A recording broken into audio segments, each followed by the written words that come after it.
Hello friends, welcome to my YouTube channel. तो स्वागत है आप सबका एक और नई वीडियो में। ये वीडियो बहुत ही ज़्यादा यूज़फुल होने वाली है, इन्फॉर्मेटिव होने वाली है, स्पेशली उन स्टूडेंट्स के लिए जो कि आने वाले दिनों में कनाडा एज अ स्टूडेंट आना चाहते हैं। नो मैटर आप इंडिया से आ रहे हैं, पाकिस्तान से आ रहे हैं, किसी भी सिटी से आ रहे हैं, तो इस वीडियो में हम डिस्कस करेंगे कि आपको विनिपेग मैनिटोबा क्यों चूज़ करना चाहिए रादर देन किसी भी अदर सिटी के, किसी भी अदर प्रोविंस के। क्या क्या विनिपेग के फ़ायदे हैं, क्या क्या नुकसान हैं, पीआर की पॉलिसीज़ क्या हैं, वर्क अपॉर्चुनिटीज़ कैसी हैं, सारी की सारी डिटेल इस वीडियो में डिस्कस करने वाले हैं। वीडियो को एंड तक ज़रूर देखें। और चलिए सबसे पहला पॉइंट डिस्कस करते हैं जो कि एक फ़ायदा है, वो है कि Winnipeg is cheaper than many of the Canadian cities. Winnipeg काफ़ी सस्ता है। अगर हम रेंटिंग की बात करें, अगर हम कार इंश्योरेंस की बात करें, अगर हम ग्रॉसरीज की बात करें तो काफ़ी सस्ता है। फॉर एग्जांपल मैं आपको एग्जांपल देता हूं कि अगर आपको एक सिंगल ऑक्यूपेंसी एक रूम चाहिए, प्राइवेट रूम चाहिए खुद के रहने के लिए, आपको किसी के साथ शेयर नहीं करना है, तो विनिपेग में जो उसकी कॉस्ट आती है वो आती है 300 to 400 के अराउंड। इसके इन बिटवीन आप एक अच्छा रूम ले सकते हैं किसी भी लोकेशन के ऊपर। और अगर यही आपको सिंगल ऑक्यूपेंसी रूम आपको ओंटारियो में चाहिए, बीसी में चाहिए, किसी भी बड़ी फेमस सिटी में चाहिए, तो वो आपको 450 से स्टार्टिंग लेके 650 750 तक आपकी जो रेंज है वो चली जाती है। और ये डिपेंड करता है, वेरी करता है आपकी लोकेशन के ऊपर, क्या क्या फैसिलिटीज़ हैं, आप बेसमेंट में रह रहे हैं, आप एक अपार्टमेंट में रह रहे हैं, आप एक घर में रह रहे हैं, ये सारे के सारे फैक्टर्स डिपेंड करते हैं रेंटिंग के ऊपर। तो in short Winnipeg is cheaper for renting your rooms. Okay, renting के लिए काफ़ी अच्छा है। कार इंश्योरेंस, जो स्टूडेंट्स आके या वर्क परमिट पे जो लोग आते हैं वो कार्स प्रेफर करते हैं, तो जो भी लोग कार ड्राइव करते हैं, कार चलाने का शौक़ रखते हैं, उनके लिए एक बड़ा एक्सपेंस होता है कार इंश्योरेंस का। क्योंकि हमारे उधर एशियन कंट्रीज़ में ये कोई ख़ास मतलब कि खर्चा नहीं होता, लेकिन यहाँ पे आपको मंथली बेसिस के ऊपर आपका इंश्योरेंस पे करना पड़ता है। तो विनिपेग का जो इंश्योरेंस है वो काफ़ी सस्ता है as compare to Ontario BC.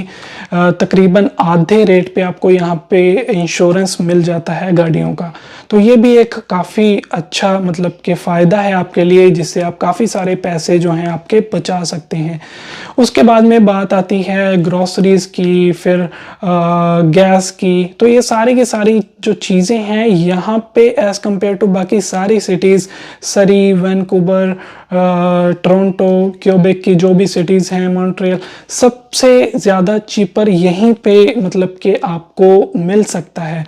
चाहे वो रेंटिंग है, ग्रॉसरी है, गैस है, या कोई भी आपके जो स्टूडेंट लाइफ में खर्चे होने वाले हैं, वो यहाँ पे आके आप काफ़ी ज़्यादा एक अच्छे वे में मैनेज कर सकते हैं।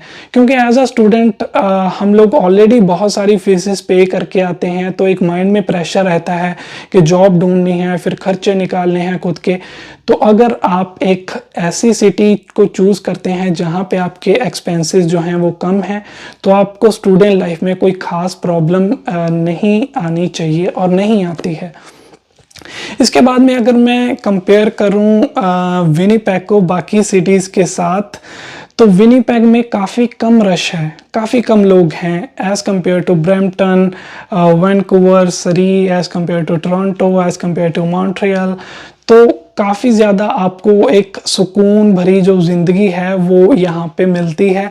अगर आप ब्रैम्पटन की बात करेंगे, टोरंटो की बात करेंगे, बहुत ज़्यादा रश रहता है। आपने बाकी वीडियोस देखी होंगी या यूट्यूब के ऊपर बाकी और बहुत सारे लोग हैं जो व्लॉग्स वगैरह बनाते हैं, तो वहाँ पे आपने देखा होगा कि बहुत ज़्यादा रश रहता है। तो अगर आप ये चूज़ करना चाहते हैं, अगर आपको पसंद है कम भीड़ वाले इलाके, तो आप विनिपेग को चूज़ कर सकते हैं डेफिनेटली।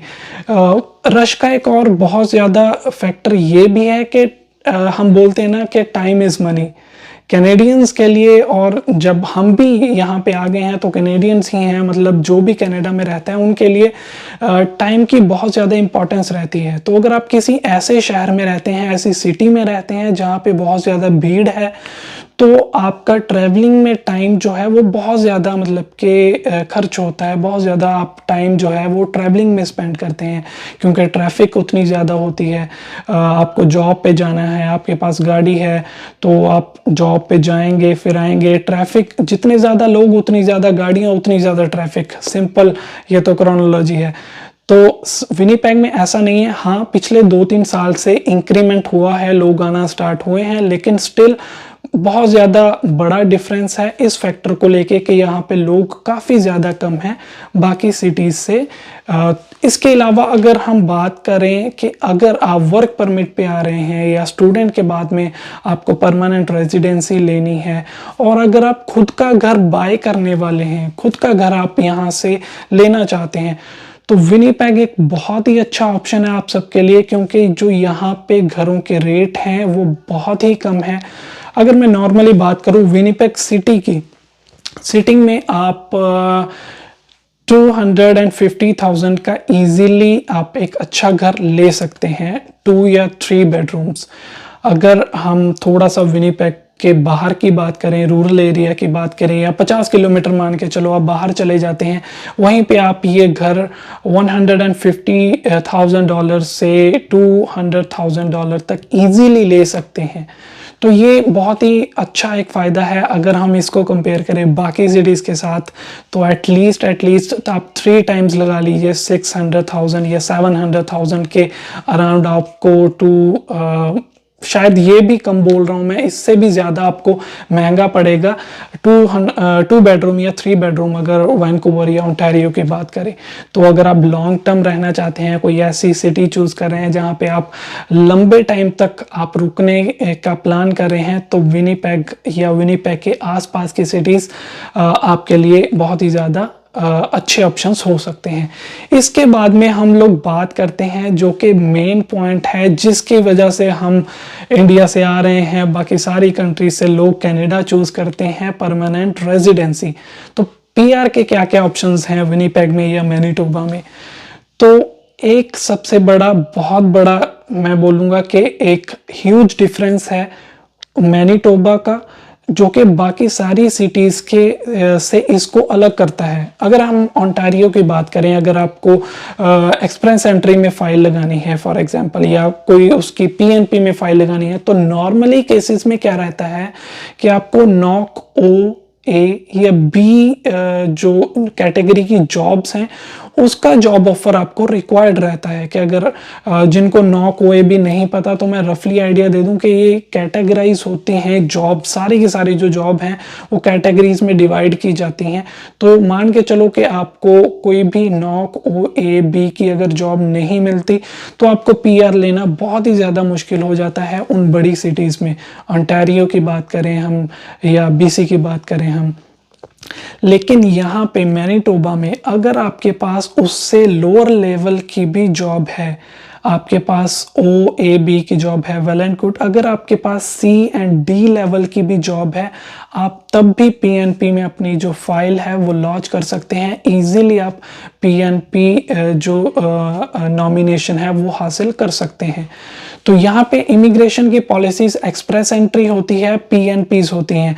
एक्सप्रेस एंट्री की बात करें तो एक्सप्रेस एंट्री का हम सबको पता है कि आप कनाडा में कहीं भी मतलब एक फेडरल की एक फाइल होती है जिसमें आप पॉइंट्स कैलकुलेट करते हैं, एज के, एजुकेशन के, वर्क एक्सपीरियंस के, आइल्स के पॉइंट, उन सबको मिला के आपके 470 480 पॉइंट्स होने चाहिए।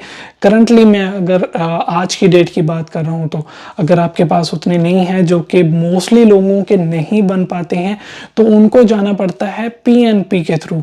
तो पीएनपीज बाकी सारी प्रोविंसेस के भी अलग अलग प्रोग्राम रहते हैं, लेकिन मैनीटोबा का अपना प्रोग्राम है। 2-3 प्रोग्राम्स चलते हैं। आने वाली वीडियोस पर्टिकुलरली पीएनपीज के लिए कि कैसे आप पीआर ले सकते हैं जल्दी से, क्या क्या ऑप्शंस रहते हैं, उसके ऊपर मैं बनाने वाला हूं। तो वीडियो को देखने के लिए आप चैनल को सब्सक्राइब ज़रूर कर लें अभी से। बहुत ज़्यादा डिटेल में वो वीडियोस हम लोग बनाने वाले हैं। तो मैं बात कर रहा था कि एक्सप्रेस एंट्री हो गई, पीएनपीज हो गई। पीएनपी के बाद अगर आप यहाँ पे आके स्टडी के बाद 6 महीने काम कर लेते हैं किसी भी नौक में, कोई भी नॉक में अगर आप 6 मंथ्स कंटिन्यूसली काम करते हैं और आप अपने एम्प्लॉयर से जॉब ऑफर ले लेते हैं, जो कि नॉर्मली बेसिस पे आपको मिल जाता है, तो आप आसानी से पीएनपी लगाते हैं, आपको पीएनपी का नॉमिनेशन मिलता है। उसके बाद में जिसका आपको 600 पॉइंट्स एक्स्ट्रा मिलते हैं। पीएनपी का ये फ़ायदा रहता है कि आपको 600 पॉइंट उसके एक्स्ट्रा मिल जाते हैं, फिर आप उसको यूज़ करके अपनी फाइल जो है फेडरल में लगाते हैं, तो आपकी पीआर ईजिली हो जाती है। कहाँ आपके 470 नहीं बन रहे थे, कहाँ पे आपको 600 पॉइंट्स सीधा का सीधा पीएनपी से मिल जाना है, तो आपका पॉइंट्स तो वैसे ही आपके बहुत ज़्यादा हो जाने हैं, तो आपको इजीली पीआर मिल जाती है। ये फ़ायदा है मैनिटोबा में आने का। बाकी सारी प्रोविंसेस में नॉर्मली ओ, ए या बी की जॉब आपको चाहिए रहती है। यहाँ पे कोई भी कैटेगरी की जो जॉब है अगर आपके पास है, तो आप इजीली पीएनपी अप्लाई कर सकते हैं। इसके अलावा अगर अब मैं थोड़े से कॉन्स की बात करूँ, थोड़े से जो नुकसान है विनिपेग के, वो है कि यहाँ पे थोड़ा वेदर जो है वो हार्श रहता है, थोड़ा नहीं बहुत हार्श रहता है। बेसिकली नवंबर से स्टार्ट होके अप्रैल तक यहाँ पे आपको स्नोफॉल मिलती है। टेम्परेचर जो है वो -30 -40 तक मतलब कि आपको देखने को मिलता है।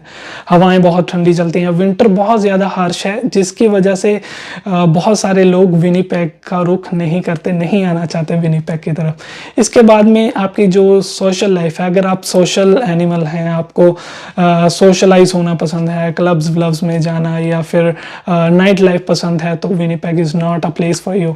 तो विनिपेग में होता है ओकेजनली पार्टीज होती हैं, ओकेजनली लोग क्लब्स में जाते हैं या कोई इवेंट्स में जाते हैं, लेकिन हाँ अगर कंपेयर करें ब्रैम्पटन ओंटारियो से या फिर वैंकूवर वगैरह से, तो नहीं, वैसा बिल्कुल भी नहीं है। आप एक्सपेक्टेशंस वैसी लेके बिल्कुल भी मत आइएगा विनिपेग में। उससे जो लास्ट मेरा पॉइंट है, विनिपेग में थोड़ा सा क्राइम है as compare to other cities. तो अगर डाउनटाउन एरियाज़ की बात करें तो वहाँ पे आप रात को मतलब खुलेआम नहीं घूम सकते। तो ये सारी की सारी जो चीज़ें हैं, ओवरऑल अगर आप पीआर टारगेट कर रहे हैं, अगर आप एक चीप सिटी लॉन्ग टर्म के लिए रहने की सोच रहे हैं, तो Winnipeg is a place for you. इसके अलावा और बहुत सारी चीज़ें हैं जो विनिपेग जिसमें अच्छा है, विनिपेग जिसमें बुरा है। अगर आपको कुछ पता है, विनिपेग में आप आए हैं, विनिपेग के बारे में आपने सुना है, तो कमेंट सेक्शन में आप ज़रूर बताइए कि क्या क्या चीज़ें आपको अच्छी लगती हैं, क्या क्या चीज़ें आपको अच्छी नहीं लगती हैं। तो ये थी हमारी आज की वीडियो। उम्मीद करता हूँ इन्फॉर्मेटिव लगी होगी। अगर स्टिल आपके कोई भी क्वेश्चंस हैं विनिपेग को लेके, तो आप कमेंट सेक्शन में पूछ सकते हैं या फिर डिस्क्रिप्शन में मेरी इंस्टाग्राम की आईडी मेंशन है, आप मुझे डायरेक्टली मैसेज कीजिए। आपका जो भी क्वेश्चन होगा, आपको उसका सवाल का जवाब दिया जाएगा डेफिनेटली। आने वाली वीडियोस बहुत ज़्यादा इन्फॉर्मेटिव रहने वाली हैं, बहुत ज़्यादा वास्ट टॉपिक के ऊपर हम लोग कवर करने वाले हैं। तो उस वीडियो को, सभी वीडियोस को देखने के लिए आप चैनल को सब्सक्राइब कर लें। तब तक के लिए थैंक यू सो मच।